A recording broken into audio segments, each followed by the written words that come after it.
Digimon Digital Monsters was a cartoon show made in the late 90s that was brought in from a new line of digital toys from Tamagotchi, who were cashing in on the success of another recent Japanese cartoon show, Pokemon.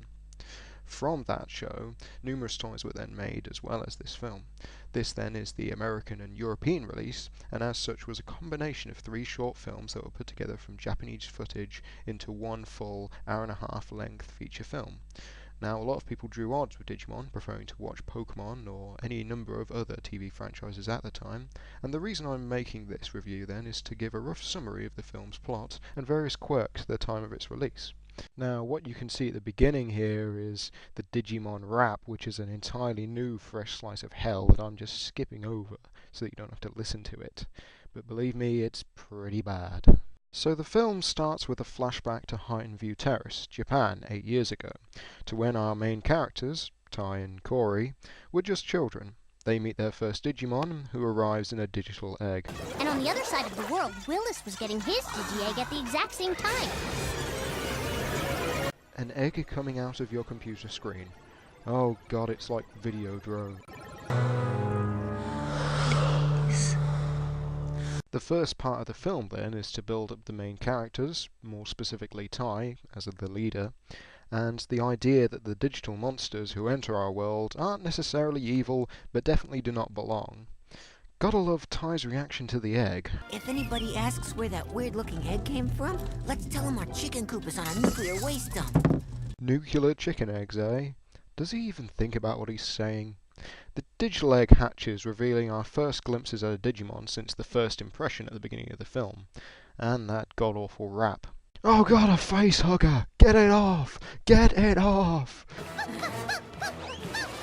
Corey, stay awake! So, of course, they managed to befriend the black splodge, though through the music of Bubbles, no less.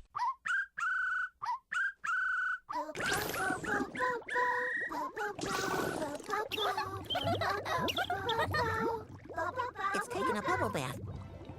And soon they're figuring out how to look after it, feed it, and so on. When the tech in the house suddenly goes weird, it's grown to its next phase, and now looks much pinker. It changed! It got bigger! What did you do? Oh no, where are we gonna hide him? What's Mom gonna say if she finds out? It can't get any worse. Well, how hard can it be? Don't say that!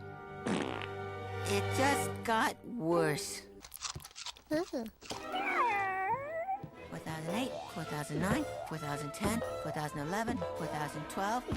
You better pin his ears back so they don't get in the food. Boy, he looks pretty hungry. He had a strange way of showing his appreciation. Hey! Cut it out! Stop kissing my sister, you! Fantastic music for face rape.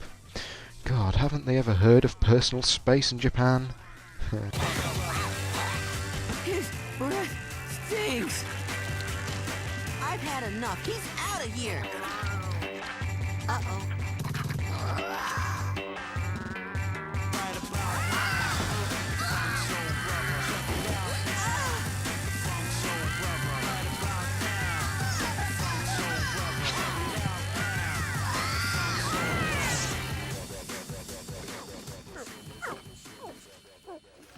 They talk and learn one another's names before shit gets more serious as another electrical freakout occurs, and the Digimon has now changed to Agumon, a much larger and more dinosaur version of what we've seen before.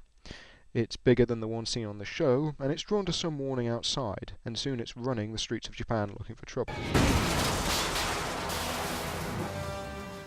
Now let's play horsey! The film takes a sudden serious turn, and I think that the American comedy and dubbing here really helps break up what was effectively a very dark Japanese script. Hey, I gave you £5! Give me my change, damn it! Oh, Did you see that? No, I was sleeping. But you're driving! This is when the next gigantic Digimon appears. A giant turkey creature falls from the sky. Okay, I don't know its name, but this is the only time you'll ever see it, so you can let me off. This really ruffles Agumon, who starts firing mortar rounds at it like an anti-aircraft gun.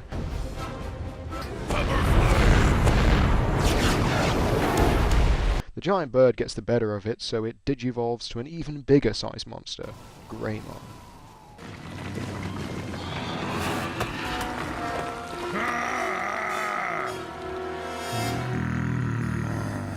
okay? Who's that? Oromon? I'm Greymon now. And now, Greymon versus the gigantic turkey thing. Who is deadliest?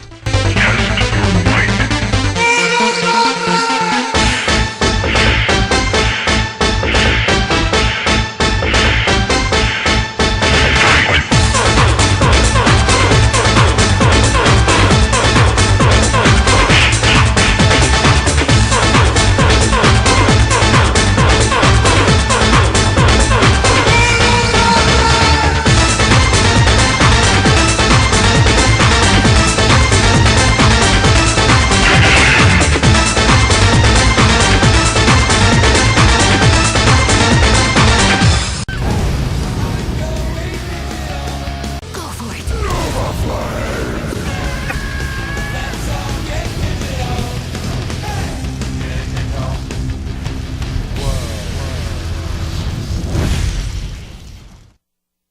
This then concludes the first of the 3 short films, this one a prequel to the main show, and just filling in some time before the main event.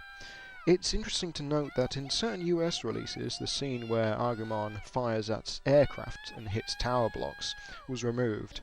Also in the Western release, the 3 films were combined, as I've said before, and custom panels added to divide the movies and link them together, which is where we get the appalling Digirap from at the beginning. I'm a fan of the TV show myself, and going to see this film when I was 10 years old back in the year 2000, 10 years ago, now that it's 2010, I just fell in love with it. And this is the first part of 3 videos that I may or may not make, so here's hoping.